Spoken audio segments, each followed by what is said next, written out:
welcome to Overthinking This. My name is Oshin. This is a podcast where all of us overthinkers we come together and we talk about things. And us overthinkers, guys, during winters we are working overtime because there's just so many more reasons to overthink when it's really cold and gloomy outside. Now I don't know when you're listening to this episode, but I am recording this episode at the peak of December. Like we're 10 days away from the new year. So that gloominess is the undertone, but how is it going for you? How is the winter treating you? Tell me about it. I have also been overthinking about a lot of things, and I just happened to overthink about this one thing that I'm going to share with you guys right now. So I thought, you know what, let me take out my phone. Actually, let me whip out my phone and my mic and just start yapping about it. So if you're listening to this episode, there could be 4 possible reasons. One, oh wow, voice. One, you possibly had an unfortunate breakup or something and you're having a tough time moving on from someone. Number 2, you are having a tough time letting go of someone. Someone is not good for you, but you still can't get yourself to let go of them. The third reason could be that you are constantly obsessing over someone and you just want to move your attention away from people. You want to focus more on yourself.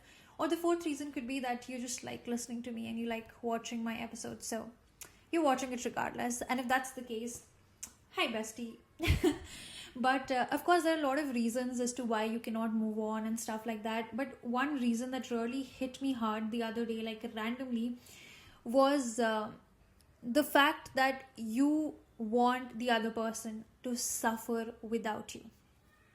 The reason why you're constantly obsessing over them is because you are thinking to yourself, oh, when will this person suffer without me?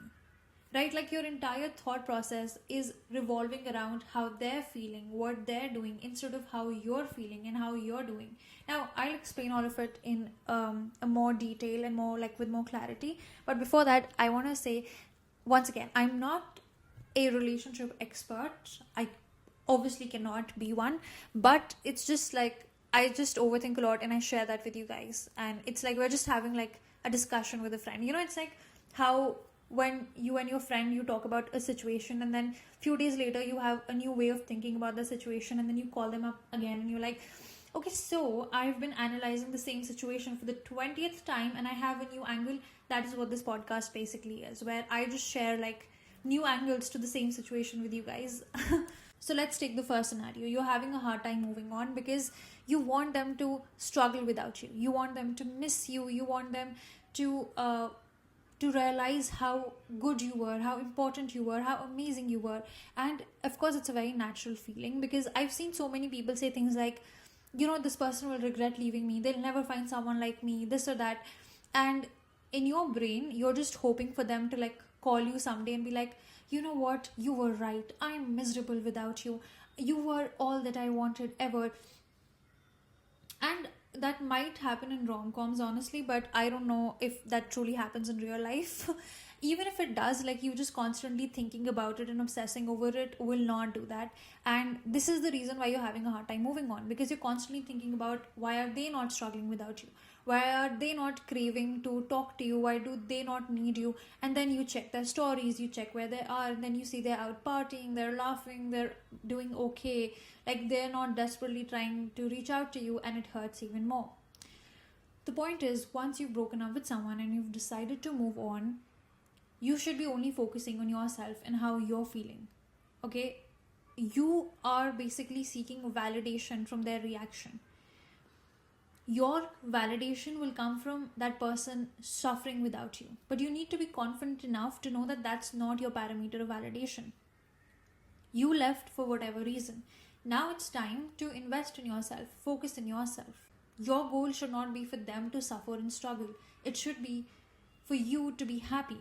Now, who cares what that person is doing? Who cares whenever they struggle, however they struggle, whenever, dude, that's honestly, you cannot do anything about it. How someone feels after you, without you, you got nothing to do with it.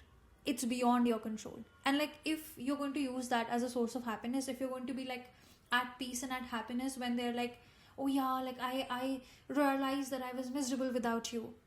What happiness will you get out of it anyway. So, and anyway, honestly, I don't genuinely believe that people regret leaving too much, and I am not a huge, like, I don't weigh regret as a huge emotion. Like, for me, it's rather you would have stayed and fixed things than regret later. So, like, whatever. So yeah, like, you're having a harder time moving on because you're constantly checking to see if they are sad without you or not, and it's somewhere or the other you are using that as a hope for them to come back. You'll have to stop doing that, and that's only when you'll be able to move on happily. Second is you're having a hard time letting go of someone who, again, you know is not good for you.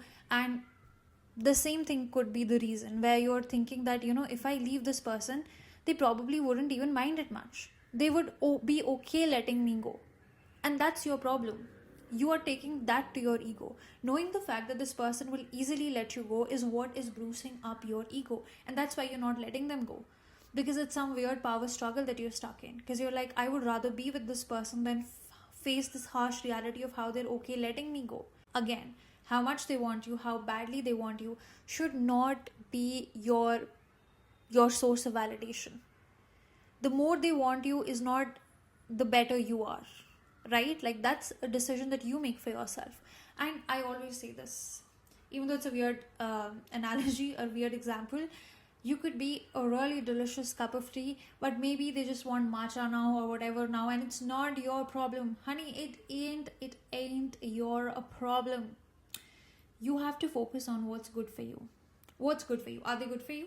No. So if they don't want you bad enough, how is it? And at the end of the day, it's not even about, like, you have to understand that sometimes it's your ego messing up with you. It's your ego tricking you. It's your ego, your anxiety making you do the wrong things. So really think about it. If you're having a hard time letting them go, is it maybe because you are scared that they will let you go? The third situation we spoke about was having a hard time, like, not obsessing over someone. And that is what it is. If you're constantly calling someone, texting someone, obsessed with someone, a part of you wants them to do the same to you. Like, you want them to be obsessed with you. You want them to constantly text you. And then you're like, I so badly wanted to speak to you. Why do you not want to, like, badly speak to me? Why are you not texting me? Why are you not calling me? And the point is, one, you're not giving them any space to, like, miss you and call you or text you. Like, again, I'm not talking about, like, space and, like, avoidant and all of that. That's a completely different topic. I'm just speaking in terms of, like, when you're constantly obsessed over how someone feels about you, one, you are not taking into consideration how you feel about yourself, and because you're obsessed over them, you're not putting or investing anything into yourself. And again, you're using this meter of how much they miss you as a meter of how good you are, how much you deserve. That is why it affects you so much. That's why you're so bothered about, why is he not calling me, why is he not texting me, and what if he isn't? And so what? So what? Because you're using this as a source of validation. That is what's happening. Now, of course, when it comes to attachment and moving on, there are multiple reasons. Like, it's not this simple, but this is one big reason that I haven't seen a lot of people talking about. You really have to give up on this urge of, I want other people to suffer in my absence so that I can feel good about myself, because it's not hurting anyone but just you. And it's not very difficult to get over, but the first step, of course, is realizing. Like, just even realizing and telling yourself, like, okay, in this moment, I'm so mad at my boyfriend for not, like, doing this or this, because I'm using this as a source of validation and not because it's truly hurting me anyway. So that realization could be really good for you, like, purely for you, because it will help you feel so much better, and it will also help you, like, understand that situation so much better. So yeah, that's just something I randomly wanted to speak to you about. Usually I don't do episodes, like, without talking points or something like that, and I usually think about episodes for a very long time before recording one, but today I thought, you know what, let's just do, like, a really casual random episode.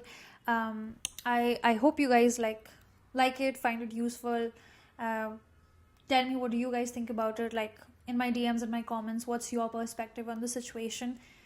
Let's talk about it. And each episode, guys, we do, like, a question. So let's look at some questions I have in my DMs or something.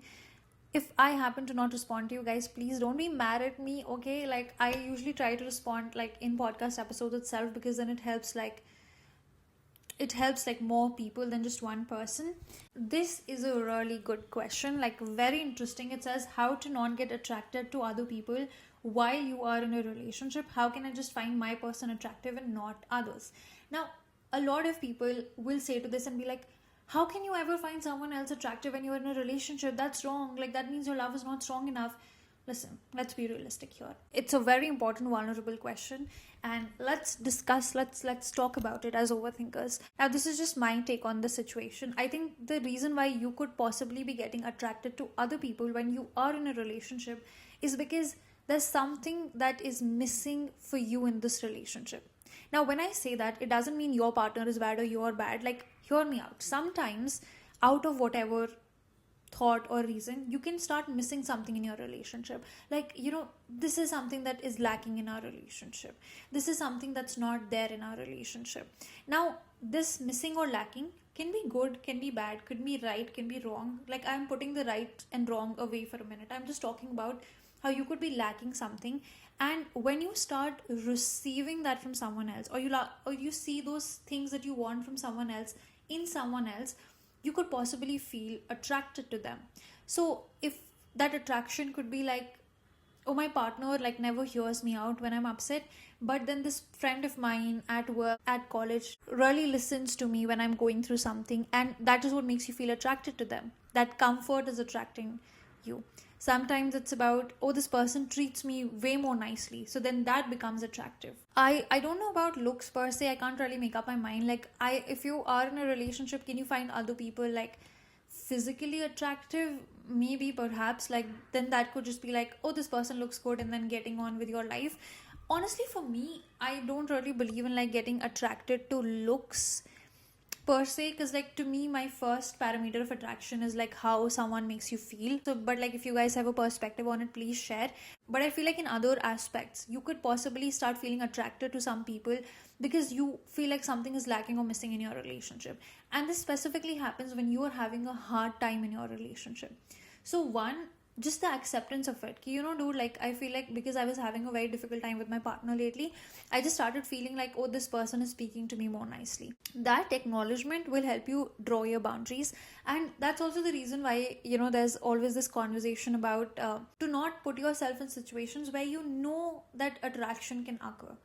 And by that, I don't mean, oh, don't go out in a group of boys, don't do this or that. Like, that's not, like, you cannot be at home like with a blindfold on your face. You won't see guys only and you'll not get attracted.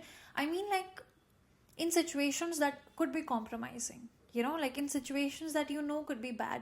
Like, I personally believe this, that you should also be very selective of how much you speak of your relationship to other people in terms of the vulnerable aspects of it. So like, I truly believe that you should only be truly vulnerable to your partner. I'm not saying don't share things with your friends. I'm not saying like don't be honest to your friends. So if you're going to start using other people as a source of comfort, source of vulnerability, source of validation, source of vulnerability could be source of like help or whatever, you're going to start getting attracted to them. Could be. I'm not saying this happens every single time, but it could happen. And again, if there's something that you think is like sort of missing in your relationship that you want more of, speak to your partner about it. Necessarily don't say like, oh, I'm getting attracted to this other person, so I want you to do this for me. That's not the way to go about it, honestly. Don't do that, but not in a way where it sounds mocking or whatever. Okay, I went all over the place with it. So like, to sum it up again, one, I don't know about getting attracted to looks of other people when you are in a relationship, because to me, like, even if I am single or when I am single, I don't think I get attracted to people based on looks first. Like, that's just not how it works for me, so I cannot really make a comment about that. But when I say when you say like getting attracted to other people because they're giving you comfort, they're giving you like support and help and whatever, like especially when you're going through a tough time in your relationship, or when you're getting something from someone else that is lacking in your own relationship, then one, you don't put yourself in such compromising situations where you could be using someone else as a source of comfort or help or whatever, knowing that it is coming at a cost of your relationship. And also like just speaking to your partner about what things you want more in your relationship. So if you are satisfied, if you're happy, you will not feel like doing it. And also, if you're in a relationship and your partner has started getting attracted to other people, don't see that as, oh, I must have not been a good enough partner. It's not your fault. There was always a way of talking it out. So it's always like, it's a very gray area. It is like when you are really full and you've had a good heavy meal, you don't feel like eating junk, but at the same time, that doesn't mean that you were a bad chef or you were a bad cook. That's why your partner went around seeking junk. I hope that helps a little, but I also want to hear like what you guys think about it. This was a really interesting question. Also, when you guys ask me question, like, please don't say, hi, can I ask you something? Like, just ask. Like, because I won't be responding to every person saying like, yes, you can, or no. I will never say like, no, you can't. I would never do that. So just like feel free to share whatever question you have. But again, thank you so much for listening. This was like a really candid episode. I had a lot of fun like chatting to you guys. If you also enjoyed the episode, give it 5 stars, like the video, comment, subscribe. Follow me on Instagram, follow the podcast on Instagram. What do you guys want me to talk about next? Like, suggest podcast titles, send in questions. Let's have fun. I want you guys to have a really good time. Thank you so much for listening, and I'll catch you very soon. Chalo. Bye. You're listening to Overthinking This by Oshin.